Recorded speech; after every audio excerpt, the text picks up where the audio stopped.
ಒಬ್ಬ ಇಡೀ ಪ್ರಪಂಚದಲ್ಲಿ ದೊಡ್ಡ ಶ್ರೀಮಂತ ಅವನು ಟೈಟಾನಿಕ್ ಹಡಗು ಕಂಡುಹಿಡಿತಾನೆ. ಅಲ್ಲಿ ಆ ಟೈಟಾನಿಕ್ ಹಡಗು ಒಂದು ಅಪಾರ್ಟ್ಮೆಂಟ್ ಎಷ್ಟು ಎತ್ತರ ಇರುತ್ತೋ ಒಂದು 10-20 ಫ್ಲೋರು ಒಂದು ಹಡಗಲ್ಲೇ ಕಟ್ಬಿಡ್ತಾನೆ ಇವನು ಹೇಳ್ತಾನೆ ಕಟ್ಟಿ. ಆಮೇಲೆ ಸಮುದ್ರ ಬಿಡಿಸ್ತಾನೆ. ಸಮುದ್ರದಲ್ಲೂ ಕೂಡ ಕೆಲವು ವರ್ಷ ಎಲ್ಲ ಓಡಾಡುತ್ತೆ. ಸ್ಟಾರ್ಟಿಂಗ್ ಅಲ್ಲೇ ಇವನು ಹೇಳ್ಬಿಡ್ತಾನೆ ಈ ಹಡಗನ್ನ ಸಮುದ್ರದಲ್ಲಿ ಆ ದೇವರು ಕೂಡ ಇದನ್ನ ಮುಳ್ಸಕ್ ಸಾಧ್ಯ ಇಲ್ಲ, ಇದನ್ನ ನಾಶ ಮಾಡಕ್ ಸಾಧ್ಯ ಇಲ್ಲ ಅಂತ ಹೇಳ್ಬಿಡ್ತಾನೆ. ಇದು ದೇವ್ರಿಗೆ ಕೋಪ ಬರುತ್ತೆ. ಯಾಕಂದ್ರೆ ಭೂಮಿಯಲ್ಲಿ ಏನ್ ಬೇಕಾದ್ರೂ ಬದಲಾವಣೆ ಮಾಡುವ ಶಕ್ತಿ ದೇವರಿಗಿದೆ. ಹಾಲೆಲೂಯಾ. ಆದ್ರಿಂದ ದೇವ್ರ ತೀರ್ಮಾನ ಮಾಡ್ತಾನೆ. ಇವನು ಹೇಳಿದ್ರೆ ನಾವು ಶ್ರೀಮಂತಕಾರ ದೊಡ್ಡ ಹಡಗು ರೆಡಿ ಮಾಡಿದ್ಮೇಲೆ ಹೇಳ್ತಾನೆ ಈ ಹಡಗನ್ನ ಆ ದೇವರು ಕೂಡ ನಾಶ ಮಾಡಕ್ ಸಾಧ್ಯ ಇಲ್ಲ ಅಂತ ಹೇಳ್ತಾನೆ. ಅದಕ್ಕೆ ದೇವರು ಒಂದು ದಿನ ಇವನ್ ಸಮುದ್ರದಲ್ಲಿ ಇವನ್ ಹಡಗು ಹೋಗ್ತಾ ಇರುತ್ತೆ. ಒಂದು ದೊಡ್ಡ ಐಸ್ ಗಡ್ಡೆ ಇರುತ್ತೆ. ಐಸ್ ಗಡ್ಡೆಗೆ ಹೋಗಿ ಡಿಕ್ಕಿ ಹೊಡೆದಾಗ ಟೈಟಾನಿಕ್ ಹಡಗು 2 ಪೀಸ್ ಆಗಿ ಉದ್ರೋಗ್ಬಿಡುತ್ತೆ ಸಮುದ್ರದಲ್ಲಿ. ಅದರಲ್ಲಿ ಸುಮಾರು 1000 ಜನ ಇರ್ತಾರೆ. ಅಷ್ಟು ಜನ ಜೀವಂತ ಸಾಮಾನ್ಯ ಇರಬೇಕು. ಹಾಲೆಲೂಯಾ.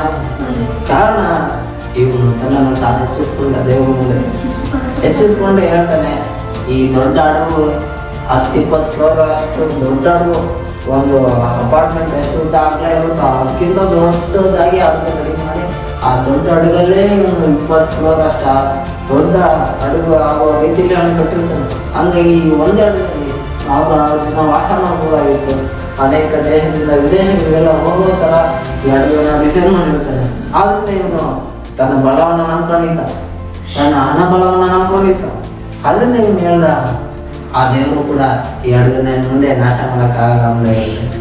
ಆದ್ರಿಂದ ದೇವರು ಕೂಡ ತೀರ್ಮಾನ ಮಾಡ್ತಾನೆ ನಿನ್ನ ಹಡಗು ನೋಡೋಣ, ಅದು ಎಷ್ಟು ದಿನ ಸಮುದ್ರದಲ್ಲಿ ಓಡಾಡಲಿ, ಒಂದಿನ ನಾನು ನೋಡ್ಕೊತೀನಿ ಆ ಹಡಗನ್ನ ಹೆಂಗೆ ನಾಶ ಮಾಡ್ಬೇಕಂದ್ರೆ. ಇಲ್ಲಿ ದೇವರು ಕೂಡ ಒಂದು ಹಡಗು ಓಡಿಸೋರಿಗೆ ಎಲ್ಲ ಟ್ರೈನಿಂಗ್ ಇರುತ್ತೆ. ಪ್ರತಿದಿನ ಹಡಗು ಓಡಾಡೋದು ಚೆನ್ನಾಗಿ. ಆದ್ರೆ ಒಂದಿನ ದೇವರ ತೀರ್ಮಾನ ಮಾಡ್ದ ಆ ಐಸ್ ಗಡ್ಡೆ ಹೊಡೆದಾಗೆ ಅದು ಕೆಳಗಡೆ ಬಿಟ್ಬಿಡ್ತಾನೆ.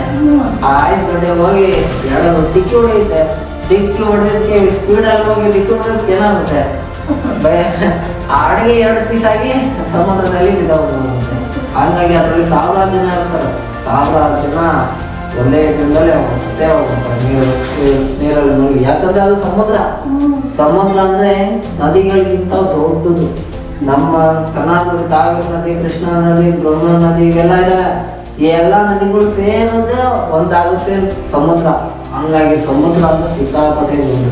ಆಕ್ಸಿಡೆಂಟ್ ಆದಾಗ ಆ ಸಮುದ್ರದಲ್ಲಿದ್ದವರೆಲ್ಲರೂ ಸಮಾಧಿ ಹೋದ್ರು. ಆಮೇಲೆ ಆಗ ಇದ್ರ ನಮ್ಗೆ ಅರಿವಾಯ್ತಂತೆ ಇಲ್ಲ ಈ ಹಡಗು ದೇವರು ನಾಶ ಮಾಡುವ ಶಕ್ತಿ ಇದೆ, ದೇವರು ಉಳಿಸೋ ಶಕ್ತಿ ದೇವರೊಬ್ಬನಿಗೆ ಇರೋದು ಅಂತ ಹೇಳಿ ಅವನು ಸ್ಟೇಟ್ಮೆಂಟ್ ಕೊಟ್ಟಂತೆ. ಆಮೇಲೆ ಆದ್ರೆ ಅವನ ಅದ್ರಲ್ಲಿ ಇರಲಿಲ್ಲ. ಯಾಕಂದ್ರೆ ಅವನು ವ್ಯಾಪಾರ ಬಿಸ್ನೆಸ್ಗೋಸ್ಕರ ಬಿಟ್ಬಿಟ್ಟು ಅವ್ರು ಮಾಡಿ ಏನು ವಿದೇಶದಲ್ಲಿ ಇರ್ತಾನೆ.